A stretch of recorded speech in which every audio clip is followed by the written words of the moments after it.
السلام عليكم ورحمة الله وبركاته. وإذا سلام يا مرك هراء دمان والله الصوماليات ميل والبو الجوكتان يسوي والبود مغلسان با مقال كان وحنا قندنا مقال كدوان مقال ده هراء يعني كان قصو جود بنجري أعرفها سياسة دان وجهد جري ومقال كقطدر كحق بدن كان information بدن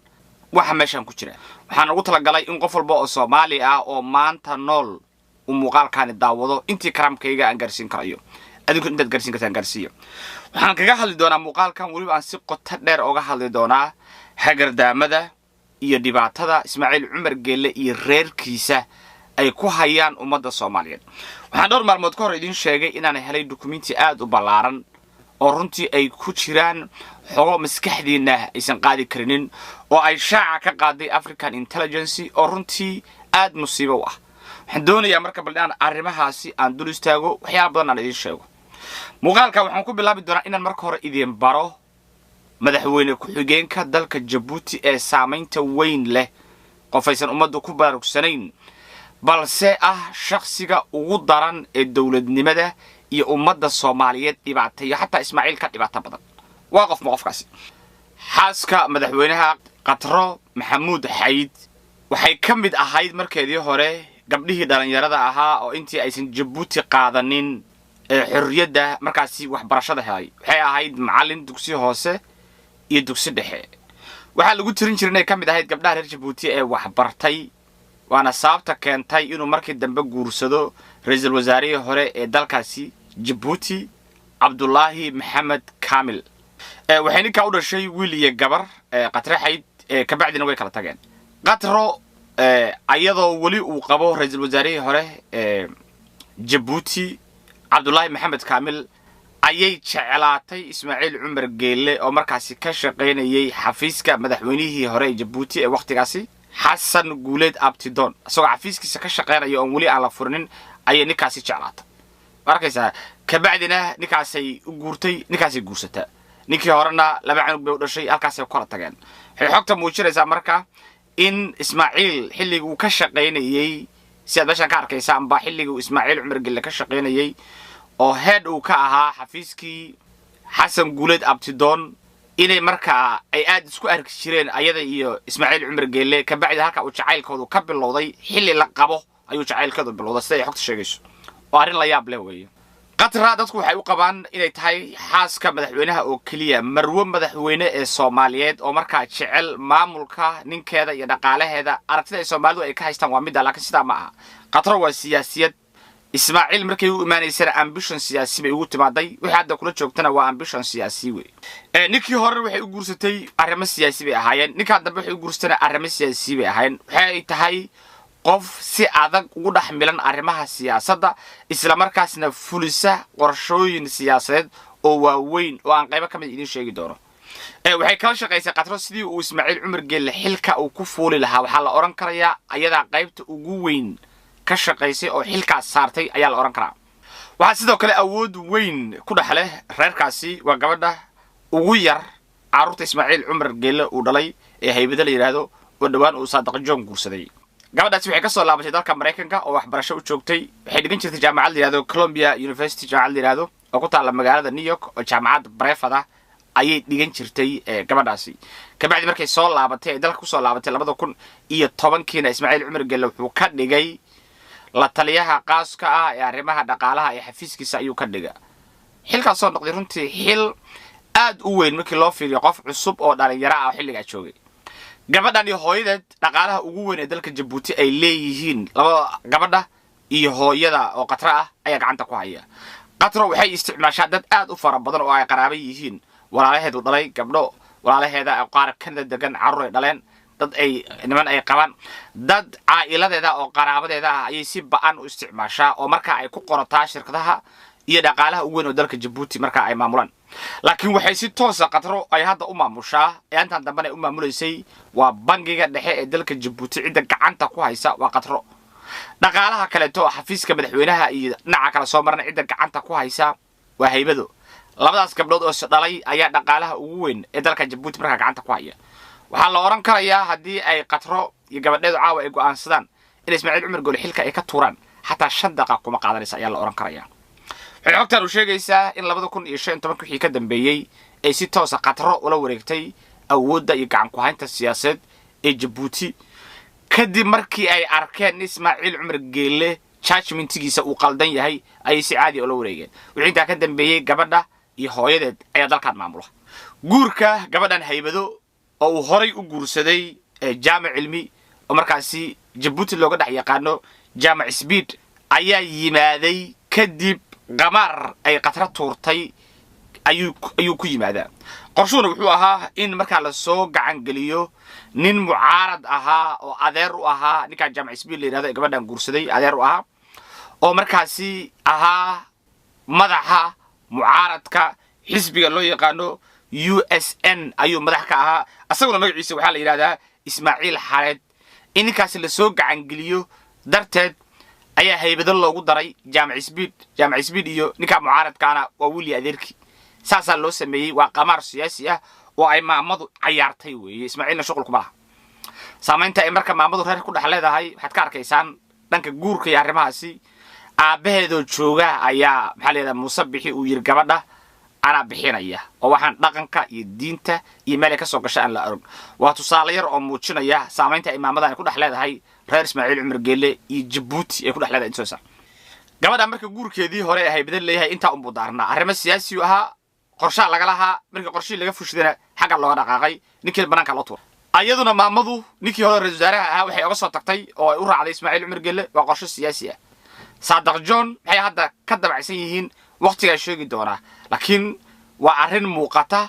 oo qamar ah oo siyaasi ah oo la mid ah qamarkii ay Qatar ku soo raacday Ismaaciil imidka haybada ay ku raacday jaamac speed ama loogu daray iyo kan Saadaq John waa similar way waana kulligood arrimo siyaasi ah oo dal khaas laga leeyahay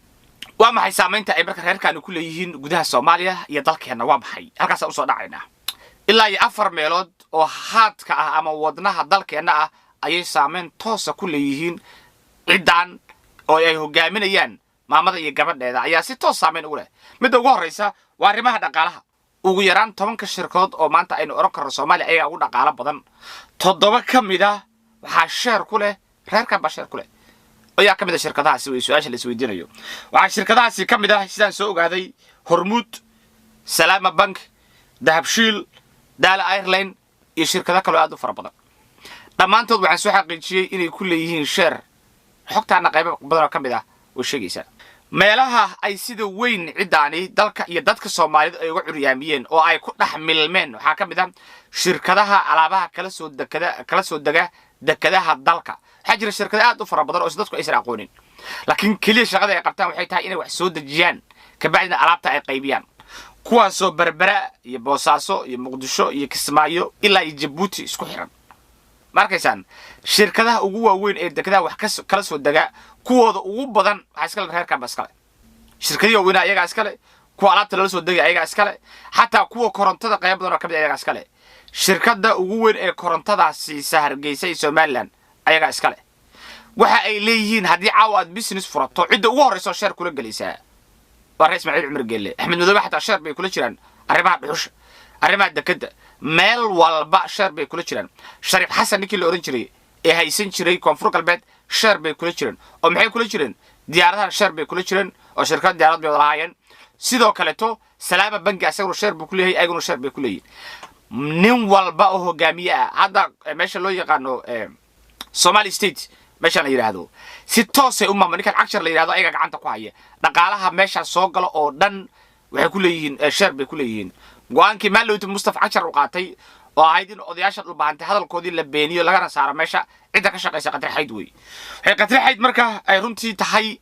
qof si toos ah u maamula meesha loo yaqaano Djibouti iyo Somaliland ajantaha ay leedahay qodobada dambe ku sheegi doona ka marka mid koobaad waa dhaqaalaha mid labaad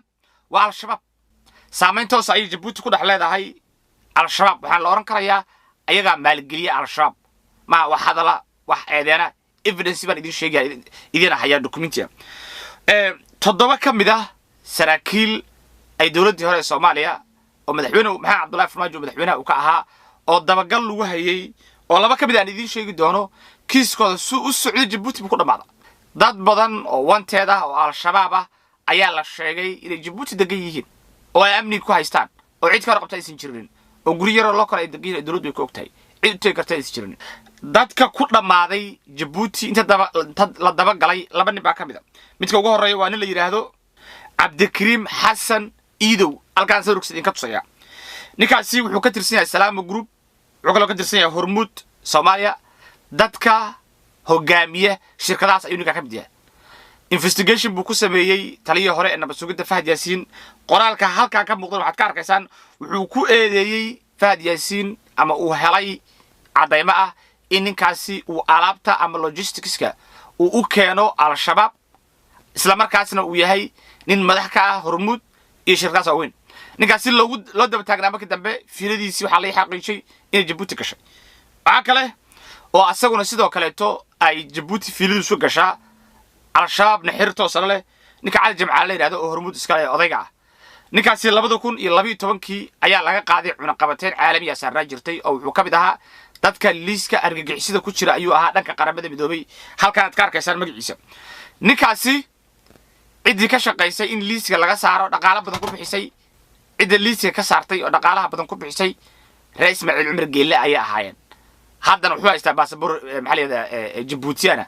wuxuuna xaruntiisa ugu weyn u degan yahay ay tahay Djibouti markaysaan inta kala marka ma doonay hadda idin sheegay laakiin 7 qof oo aan hayo ay labada nin ka mid yihiin oo fiiladooda inta la raacay Djibouti ku dhamatay marka si toos ay Djibouti calaaqad u leeyihiin al-shabaab ayagana siiya logisticska waxa kale oo jirta xog muddo yar ka hor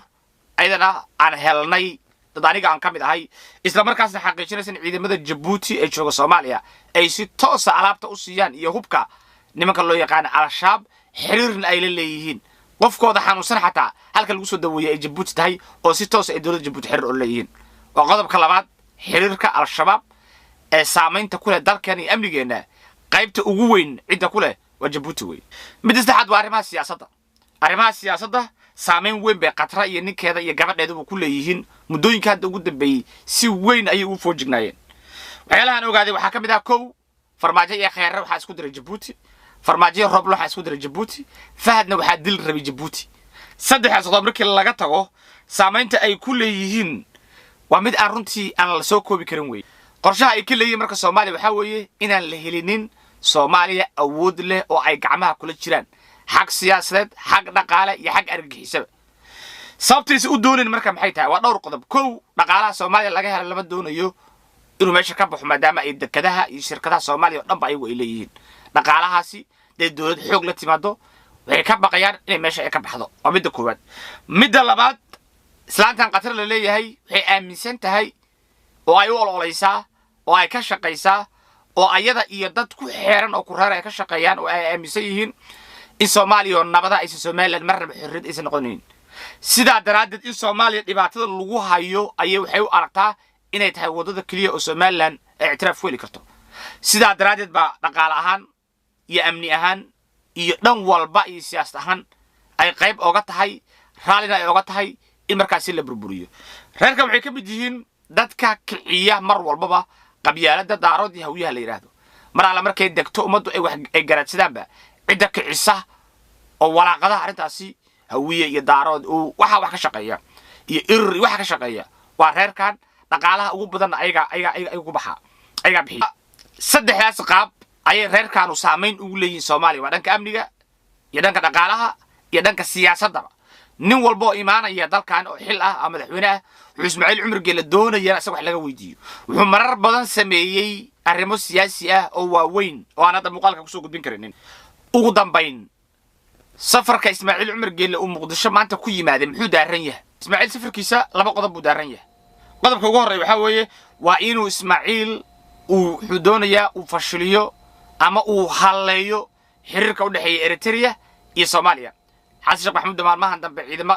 cusub doonaya inuu qaado Eritrea safar buu doonaya inuu Eritrea ku tagaa sheegaya sida daraad Ismaaciil wuxuu u yimaaday inuu qaso uu haleeyo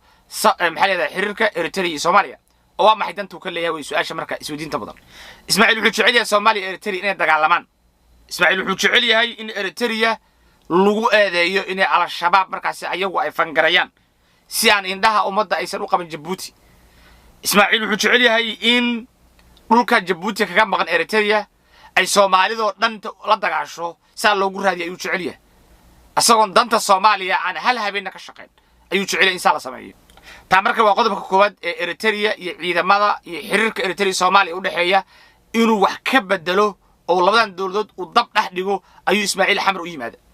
mid labaadna waxa weeye waa in uu dhaqaale ku bixiyo